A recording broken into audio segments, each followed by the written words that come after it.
Love ಮಾಡಿ ಮದುವೆ ಆಗಿದ್ದಕ್ಕೆ ಈ ಮಗನ್ ಚಡ್ಡಿ ಸದ್ಯಕ್ಕೆ ತೊಳಿಬೇಕಾಗಿತ್ತು ನಾನು.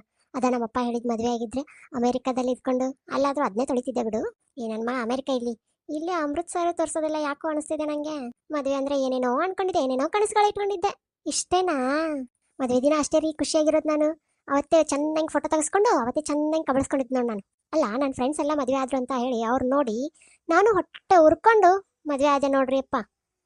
ಮದುವೆ ಆಗೋಕ್ಕಿಂತ ಮುಂಚೆ ಕೆಲಸ ಮಾಡಲಿಲ್ಲ ಅಂದ್ರೆ ನಮ್ಮಮ್ಮನ ಹತ್ರ ಬೈಸ್ಕೊಂತಿದ್ದೆ. ಇವಾಗ ಕೆಲಸ ಮಾಡಿದ್ರು ನಾನು 24 ತಾಸು ಬೈಸ್ಕೊಂತಿದ್ದೆ. ನನ್ನ ಕೂದಲು ಎಷ್ಟು ಸಣ್ಣ ಆಗಿಬಿಟ್ಟಿದೆ ನಮ್ಮ ಅತ್ತೆ ಜೋಡಿ ಜಗಳ ಆಡಿ ಆಡಿ.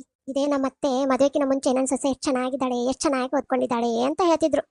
ಈಗ ನಾನು ಕೆಲಸದವಳು ಅಂತ ನೋಡಂಗಿಲ್ಲ, ಆ ಥರ ಮಾಡ್ತಾರೆ ಕಣ್ರಿ. ನನ್ನ ಅಪ್ಪ ಅಮ್ಮ ಒಂದು ಕೆಟ್ಟ ಪದಗಳನ್ನ ಹೇಳ್ಕೊಡ್ತಿಲ್ಲ. ಇವಾಗ ನಮ್ಮ ಅತ್ತೆಯಿಂದ ಎಷ್ಟೊಂದು ಕೆಟ್ಟ ಪದಗಳ ಕಲ್ತಿದ್ದೀನಿ ಗೊತ್ತಾ. ಅಯ್ಯೋ, ನಾಳೆ ಬೇರೆ ಸ್ಯಾಟರ್ಡೆ, ನನ್ನ ನಾನಿ ಬಂದು ಒಕ್ಕರ್ಸ್ತಾಳೆ. ಅದು ಮಾಡ್ಕೊಡಿ ಅತ್ತೆ, ಇದು ಮಾಡ್ಕೊಡಿ ಅತ್ತಿಗೆ. ನಮ್ಮ ಅಮ್ಮನ ಮನೆಗೂ ಹೋಗೋಕ್ಕಾಗ್ತಿಲ್ಲ. ವಾರ ಪೂರ್ತಿ ಕೆಲಸ ಮಾಡ್ತೀನಿ, ವೀಕೆಂಡಲ್ಲಿ ಇವ್ರುಗಳು ಬೇರೆ. ನನ್ನಲ್ಲಿರೋ ಮುಗ್ಧತೆ, ಇನ್ನೋಸೆನ್ಸ್ ಎಲ್ಲಾನು ಸಾಯಿಸ್ಬಿಟ್ಟಿದ್ದಾರೆ ನೋಡಿ ಈ ಮನೆಯವರು. ಗೊಂಬೆ ಥರ ಇದ್ದವಳು ನನ್ನ ವಿಷ ತುಂಬಿ ತುಂಬಿ ತುಂಬಿ ಕೈ ಅಳಿಗತ ಮಾಡಿಬಿಟ್ಟಿದ್ದಾರೆ. ಅಯ್ಯೋ, ಇವತ್ತು ಇನ್ನಾದ್ರೂ ಯಾಕೆ ಬರೋಲ್ರಿ ಮನೆಗೆ?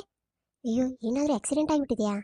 ಅಯ್ಯೋ ಬೇಡಪ್ಪ ದೇವ್ರೆ, ನಂಗೆ ಗೊತ್ತೈದೆ ಸಾವೇ ಕೊಡಪ್ಪ. ಅವ್ರಿಗಿನ ಮುಂಚೆನೇ ನೆಗದ್ ಬೀಳೋಂಗ್ ಮಾಡು. ಮೇಲ್ಗಡೆ ಬಂದು ನಾನು ನೋಡ್ತೀನಿ ನಿಜವಾಗ್ಲೂ ಅವ್ರು ನನ್ನ ಇಷ್ಟಪಡ್ತಾರಾ ಅಥವಾ ಇಲ್ವಾ ಅಂತ. ನನ್ನ ಡೆಡ್ ಬಾಡಿ ಮುಂದೆ ಆಳ್ಬೇಕು, ಅವಾಗಲೇ ನನಗೆ ಗೊತ್ತಾಗೋದು ನನ್ನ ವ್ಯಾಲ್ಯೂ ಎಷ್ಟು ಅಂತ.